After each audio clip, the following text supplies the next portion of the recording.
नमस्कार दोस्तों, studio time में आपका फिर से मैं बहुत बहुत स्वागत करता हूं।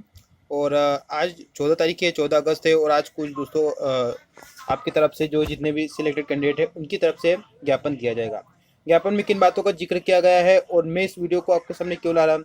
देखिए, कल मेरे पास एक फ़ोन आया था एक सर का, और उन्होंने मुझे ये राय दी थी कि सर, आज जो ज्ञापन दिया जा रहा है उस ज्ञापन में इच्छा मृत्यु का जो ऑप्शन रखा जा रहा है वो गलत है। हमें इस तरह से ये ऑप्शन नहीं रखना चाहिए। तो अब इस पर वीडियो बनाए। तो देखिए, मैंने इस पर मुझे तो अभी ये पता नहीं था कि आज ज्ञापन दिया जा रहा है, क्योंकि मैं कुछ 2 दिनों से चीज़ों से अपडेट नहीं था, ना ही मैं कोई वीडियो ला रहा था। ठीक है, तो मतलब इन चीज़ों से दूरी था। लेकिन आज जब मैंने इन चीज़ों को चेक किया कि क्या ये सही है, तो बिल्कुल सही है। आज ज्ञापन दिया जा रहा है और आप सबको भी पता होगा। और ज्ञापन में एक मांग रखी जा रही है दोस्तों। अब मैं आपको बता दूं, ये जो पोस्ट आप पढ़ रहे हो ये आनंद सर की है। और अगर आप आनंद सर को नहीं जानते हो तो ये उनका जो ग्रुप है मध्य प्रदेश का सिलेक्टेड कैंडिडेट्स का फेसबुक पर, ये इस ग्रुप पर लीड कर रहे हैं सबको। और इनका बहुत ही अच्छा योगदान है दोस्तों। आपके जितने भी ट्विटर पर हैशटैग चल रहे उनके और जितने भी आंदोलन चले उनको लिए, तो इन ये निस्वार्थ भाव से इनके भी ये भी सिलेक्टेड कैंडिडेट है हालांकि, लेकिन इनका प्रयास बहुत ही सराहनीय है। ठीक है, तो इन्होंने इनकी एक मैंने एक पोस्ट पढ़ी है। ठीक है, मुझे क्योंकि मुझे किसी चीज़ पर भी वीडियो बनाने के पहले उन सब चीज़ों की जानकारी चाहिए होती है कि क्या चीज़ गलत है और क्या गलत है।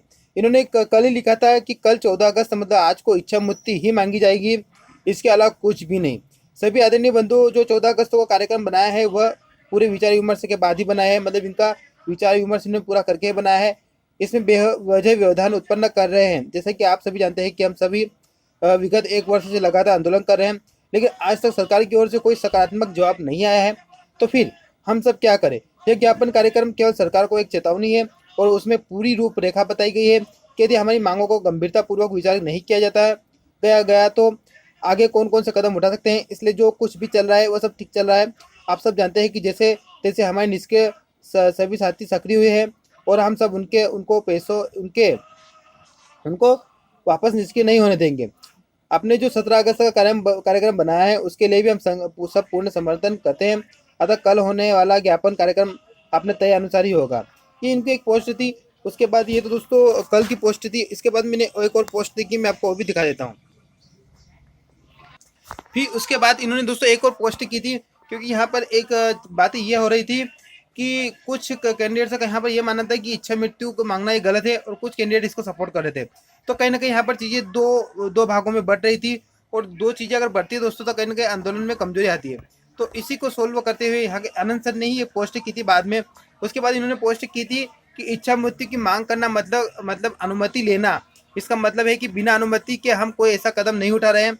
और जाहिर है कि इसके लिए आपको कहीं से भी अनुमति नहीं मिलने वाली है, केवल राष्ट्रपति ही दे सकते हैं। इसलिए कहीं से भी गैर कानूनी नहीं है। तो इन्होंने कहा कि कोई गैर कानून नहीं है। अभी ये देखिए इन्होंने क्यों कहा, इन्होंने यहाँ पर उसका कारण भी लिखा है। इन्होंने लिखा है कि मैं खुद से बोल नहीं रहा हूँ, इस अफवाह की तरह ज्ञापन देना कि गैर कानून है कुछ फेल लोगों द्वारा फैलाने के बाद। अभी हाईकोर्ट जबलपुर के 4 वकीलों से बात की। इन्होंने हाईकोर्ट के जो वकील है उनसे बात की है, और उन्होंने बोला कि इस तरह का ज्ञापन देना कोई गैर कानूनी है। यहाँ पर दोस्तों आपको यहाँ पर इनका कहना है कि हम ज्ञापन दे रहे हैं, अनुमति ले रहे हैं। ठीक है, और इसलिए कोई गैर कानून नहीं है, अतः 100% बेफिक्र होकर जाए, तो इनका ये कहना है। अब दोस्तों यहाँ पर चीज़ें दो भागों में बढ़ती हुई मुझे नजर आ रही। कल मैंने देखा बहुत से कमेंट्स ऐसे थे कि ये गलत है, और बहुत से कैंडिडेट बोले सपोर्ट कर रहे हैं। अब इसमें आप अगर आप क्या चाहते हो ये आपके ऊपर है कि सही है गलत है। ठीक है, फिर दोस्तों आनंद सर ही वापस फिर से आज भी एक पोस्ट करते हैं। यहाँ पर आपको मनोबल बढ़ा रहे हैं। इन्होंने फिर कहा है कि आप निश्चित रहिए, ये मांग कोई अपराध नहीं कर रहे हैं, ये मांग रखना आपका अधिकार है, क्योंकि आपके हाथ पैर महामारी एक्ट के नाम पर बंधे रखे हैं। न नियुक्ति दे रहे हैं और न ही धरना प्रदर्शन की अनुमति दे रहे हैं। हमको जमीन पर उतरने का मौका नहीं मिल रहा है, और आगे कब मिलेगा पता नहीं, इसलिए मजबूरन इच्छा मृत्यु की मांग हमें रखनी पड़ रही है। यहाँ पर सिर्फ मांग रखी जा रही है ना।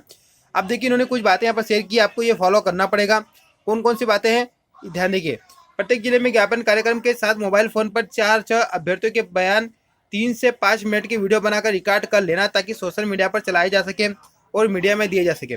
दोस्तों अगर आप किसी भी जिले से कैंडिडेट हो, अगर आप चाहते हो कि आपकी आवाज़ हमें प्लेटफॉर्म से माध्यम से सभी कैंडिडेट्स के पास पहुँचे और सरकार के पास पहुँचे, तो आप मुझे ये वीडियो आप किसी भी जिले में ज्ञापन दे रहे हो तो आप मुझे व्हाट्सएप कर सकते हो। वहाँ की जितनी भी अपडेट्स है, वीडियो है, न्यूज़ है, आप मुझे इस नंबर पर कर सकते हो। ठीक है,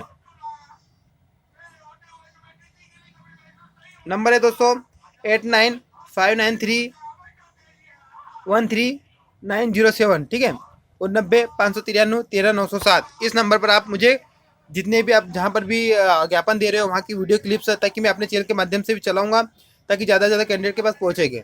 आप यहाँ पर कोशिश करना है कि लोकल मीडिया के साथ ही वे सारे ज्ञापन और बनाए गए वीडियो शाम को प्रत्येक नेशनल न्यूज़ चैनल के ट्विटर, व्हाट्सएप, फेसबुक, ईमेल इत्यादि पर हजारों की संख्या में पहुँच सके। ज्ञापन देते समय याद रखिए कि कोई जिंदाबाद या मुर्दाबाद नहीं करेंगे। हमारी भर्ती पूरी करो और जल्दी नियुक्ति के नारे लगाए जाएंगे, ठीक है। बिना मास्क के कोई भी अभ्यर्थी नहीं दिखाई देगा। 1 मीटर की दूरी का पालन बनाए रखना है।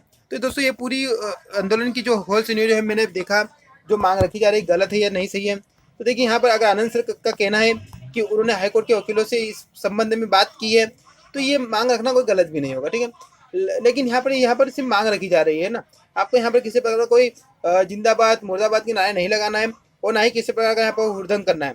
और आपको यहाँ पर मास्क भी अनिवार्य पहनना है, ताकि जितने भी प्रोटोकॉल्स है, आप जो भी ज्ञापन दे रहे हो, हर ज्ञापन में आपको प्रोटोकॉल्स को फॉलो करना ही पड़ेगा, ठीक है। बाकी दोस्तों, आपकी क्या राय है? मेरे पास तो कल से ही मोबाइल आया, तो कुछ चीज़ें मैंने एनालिसिस की कि दो चीज़ें अलग अलग बट रही है, तो आपको अलग अलग नहीं बटना है, ठीक है। आपको एक साथ ही काम करना है, ताकि आपका सफल हो सके ये आंदोलन। ठीक है दोस्तों, मिलते हैं नेक्स्ट वीडियो में। तब तक के लिए जय हिंद, जय भारत।